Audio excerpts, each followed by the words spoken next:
Chères auditrices et chers auditeurs, nous vous remercions pour votre fidélité pour notre radio, La Voix du Peuple Libre, la radio de tous les Congolais. Restez connectés sur www.lavoixdupeuplelibre.com.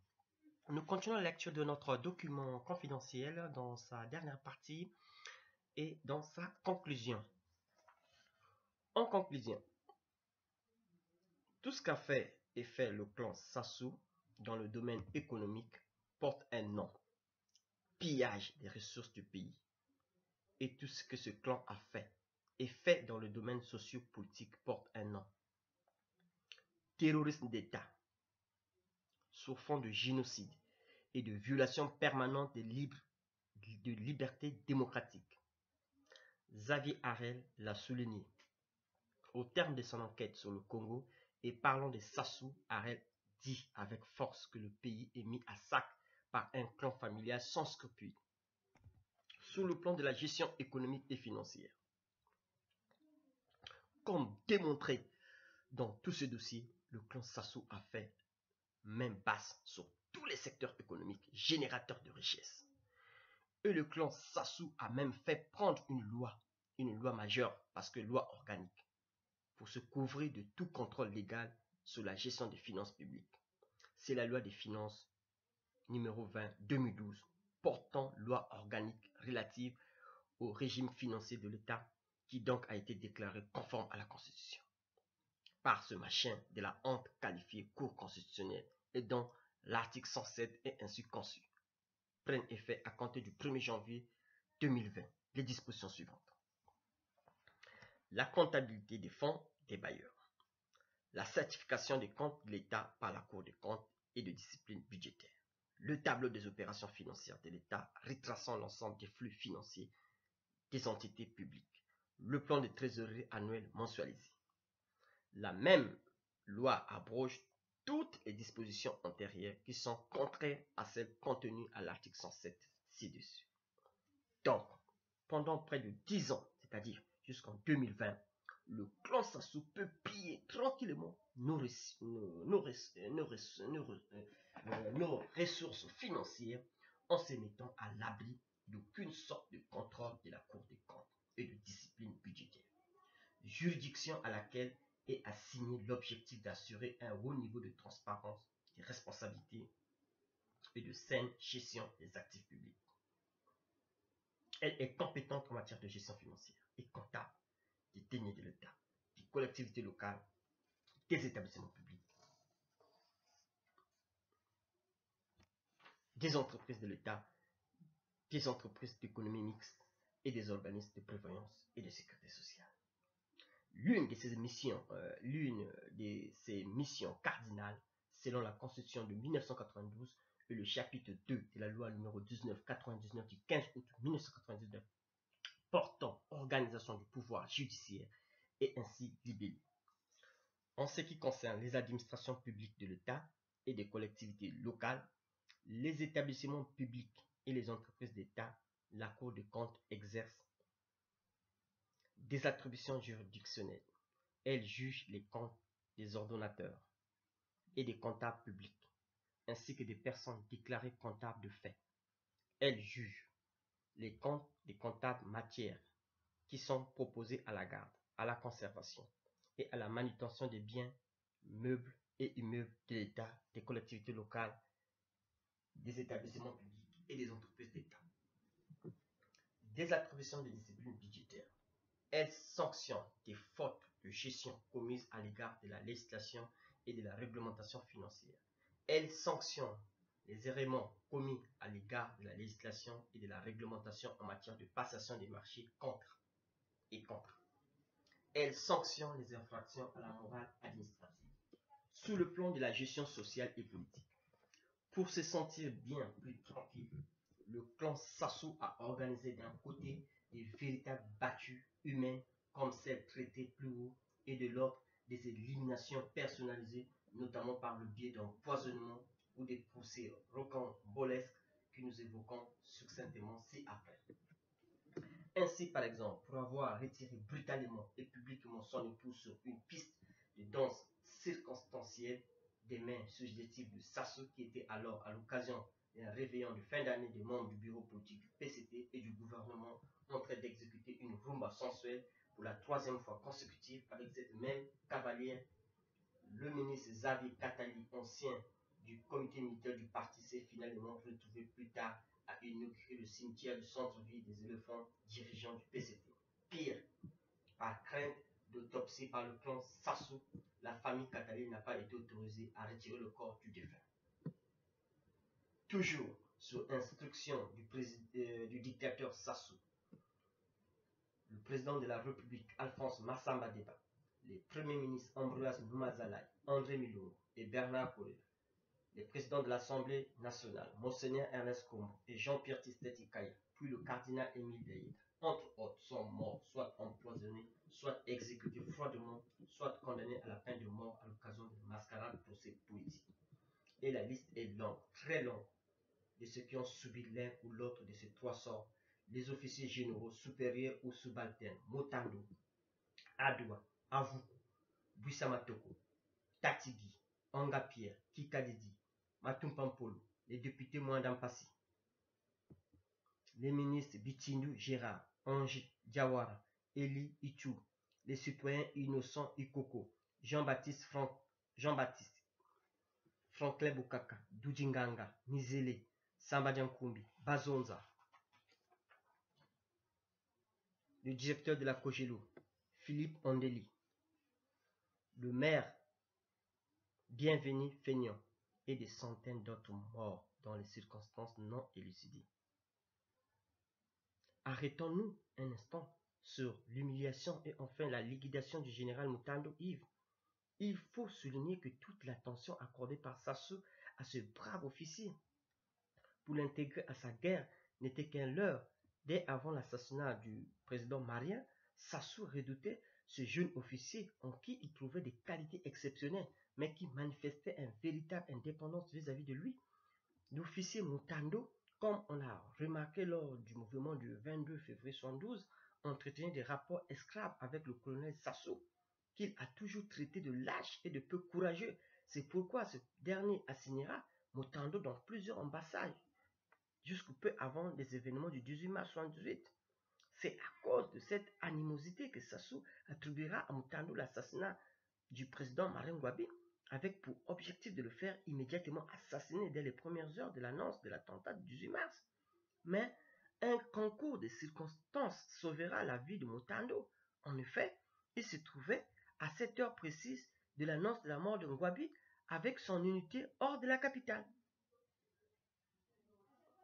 Plusieurs personnalités de l'armée avaient pris fait et cause pour Mutando en démontrant immédiatement son implication prétendue dans l'assassinat de Marien Ngouabi.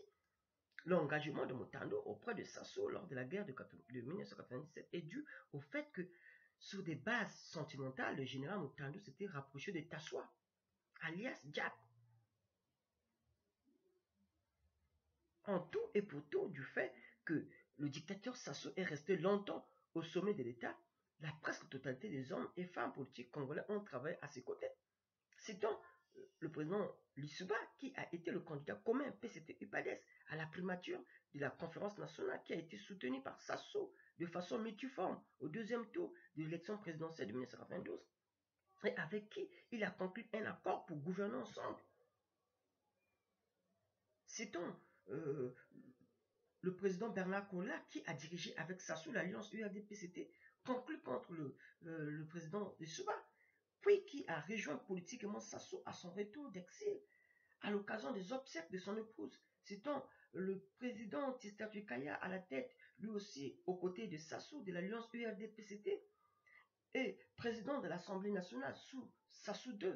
Citons Ambroise Noumazalaï, Monseigneur Kombo Ernest et bien d'autres encore qui ont travaillé aux côtés du dictateur Sassou.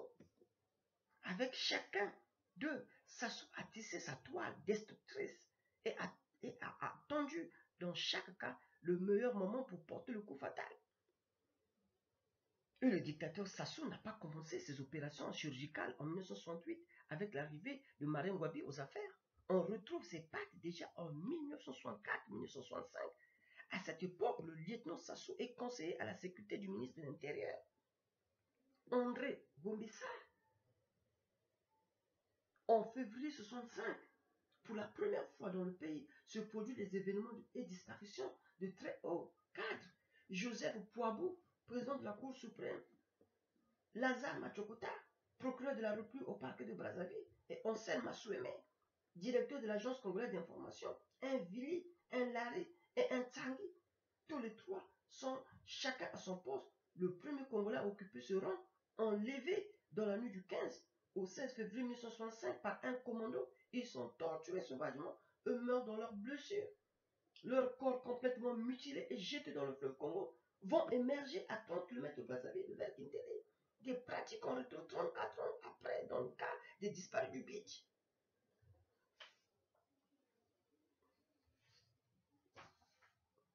Sauf le corps de Joseph Poabo qu'on n'a pas retrouvé jusqu'ici. Situation qu'on a connue 12 ans après, par exemple, avec le cas de la dépouille du président Alphonse Massamba Deba, jamais restitué à la famille. On a soutenu que c'est Denis Sassou Nguesso qui était en février 1965 l'organisateur sur le terrain de ces enlèvements et disparitions en ayant profité de sa situation de conseiller à la sécurité d'André Ambessa, alors que ce dernier se serait opposé.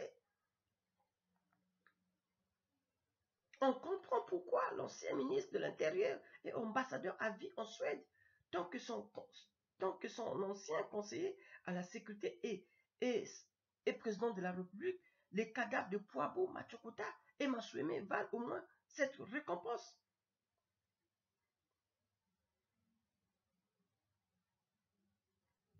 D'autres cadres sont aujourd'hui réduits presque en épave après des actes d'empoisonnement ou de torture morale ou physique extrême, tel l'ancien président de la République, Joachim Yombi Opango, ou Justin Lekunzo, ancien ministre et dirigeant du PCT, qui a commis aux yeux du président Sassou, du dictateur Sassou, le crime de s'être opposé fermement au projet de réforme du PCT, parti du Marien Wabi.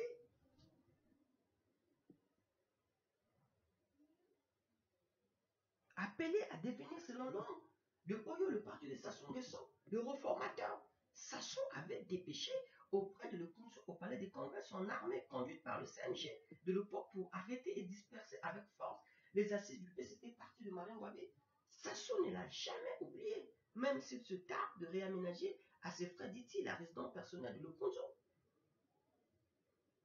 C'est aussi le cas de Pierre Otombongo, homme d'affaires exceptionnel, aujourd'hui grand malade des nerfs, de suite d'un AVC consécutif à la volupté excessive de Denis Christelle Sassou Nguesso qui a détourné sa jeune épouse. Et ce Denis Christelle Sassou Nguesso est responsable de plusieurs cas de divorce dans sa famille, en dehors de Pierre Otombongo. D'autres parents, à savoir Rodrigue Nguesso, Denis Poitiers Nguesso, Amene, connu sous le nom de Konzo, etc., sont comptés parmi les victimes de sa volupté excessive, tel père, tel fils. Un constat, toutes ces victimes du dictateur Sassou appartiennent à toutes les ethnies, sans exception, y compris Mboshi comme Adoua Blaise, le Kunzu Otombongo ou Ondeli Philippe par exemple. Car le dictateur Sassou ne travaille que pour ses enfants, ses neveux et nièces, ses frères et cousins, ses oncles, ses proches parents. C'est pour eux et pour eux seuls qu'il exerce son pouvoir. Il réfléchit en ce moment à l'hypothèse de sa succession, qu'il voit bien plus tard et qu'il n'envisage pas en dehors de Denis Christelle Sassou Nguesso. Jean-Dominique Okimba ou Jean-Dominique Okimba le Nul. C'est le sens profond de l'adresse du dictateur Sassou à tout le peuple congolais. Adresse déclinée à l'occasion de ses entretiens avec des sages et notables Mboshi que nous avons reproduites en partie plus haut. C'est pourquoi tous les fils et toutes les filles de notre pays, qu'ils soient Vili, Bembe, Kuni, Bonzo, Minkenge, Sunzi, Keke, Mboshi, Kuyu, Likuba, Ondiele, Songa, Lari, Dondo, Congo doivent s'en convaincre. Même ceux qui sont aujourd'hui aux côtés de Sassou, à tour de rôle, chacun d'eux est programmé pour subir le sort que le clan a déjà réservé à ceux qui sont déjà sous terre ou aujourd'hui mourants. C'est le sens de l'appel que lance à tous nos compatriotes avec le document La Grande Muette interethnique et alliée en abrégé génial. Nous sommes des militaires, des gendarmes et des policiers. Après avoir enterré ses chefs et collègues, une quarantaine d'entre nous a servi sous les ordres de Sassou dans différentes opérations criminelles, comme dit plus haut. Une autre partie d'entre nous n'a pas connu ces situations. Et nous avons associé à nos côtés des alliés qui sont civils, politiques et société civile. Nous sommes partout dans le pays et à l'étranger. Quelques-uns d'entre nous, et c'est évident, ne sont pas très loin du dictateur Sassou. La plupart sont dans les casernes, les commissariats, à la direction générale de la police, à la direction générale de la sécurité d'État. Les civils et la société civile sont à l'université, au lycée, dans la fonction publique et dans les entreprises, dans les quartiers de villes et des communautés urbaines. Ce travail a pris du temps. Nombreux de nos alliés sont aussi au PCT et dans les partis politiques et plateformes de l'opposition. Nous sommes au pays comme à l'étranger. Certains sont d'anciens cobras, d'anciens ninjas, d'anciens cocoles, y compris parmi les exilés à l'étranger. Depuis que ceux d'entre nous qui ont tué en masse dans différentes zones du pays, sous ordre des membres du clan Sassou, ont décidé, après une introspection personnelle prolongée, d'écrire leurs documents de repentance référenciés dans ce texte. Nous avons tissé la toile de fond pour rassembler tous ceux qui sont intéressés par notre mot d'ordre. TSS, c'est-à-dire tout sauf Sassou, ou son successeur désigné par lui, afin de permettre au peuple congolais uni de réaliser dans la paix et la concorde nationale retrouver les 5 objectifs suivants. 1. Plus de gestion népotique, tribale, ethnique et régionale des affaires de l'État, ni de règne de la corruption. 2. Plus de pillage et accaparement clanique des richesses de la nation. 3. Plus de trahison du pays dans les relations obscures et occultes avec les étrangers, des sociétés étrangères et des pays étrangers. 4. Plus de crimes individuels programmés, plus de crimes de masse organisés, plus de génocide. 5. Plus de violations massives des libertés publiques et individuelles, ni de pratiques d'achat de conscience.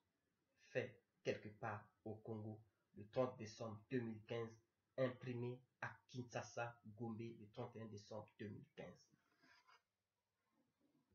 Merci chers amis de la radio de la Voix du Peuple Libre. Nous sommes à la fin de ce document confidentiel que nous avons reçu en exclusivité du Congo. Donc c'est un document, là c'était la conclusion de ce document de 77 pages. Un document très édifiant que vous pouvez écouter de la première partie à la 8e partie sur YouTube. Sur YouTube, vous tapez La Voix du Peuple Libre. Vous aurez toutes les parties de ce document confidentiel. Restez connectés sur notre radio sur www.lavoixdupeuplelibre.com. Restez connectés, vous êtes avec Antoine Labo, votre animateur préféré. Restez connectés.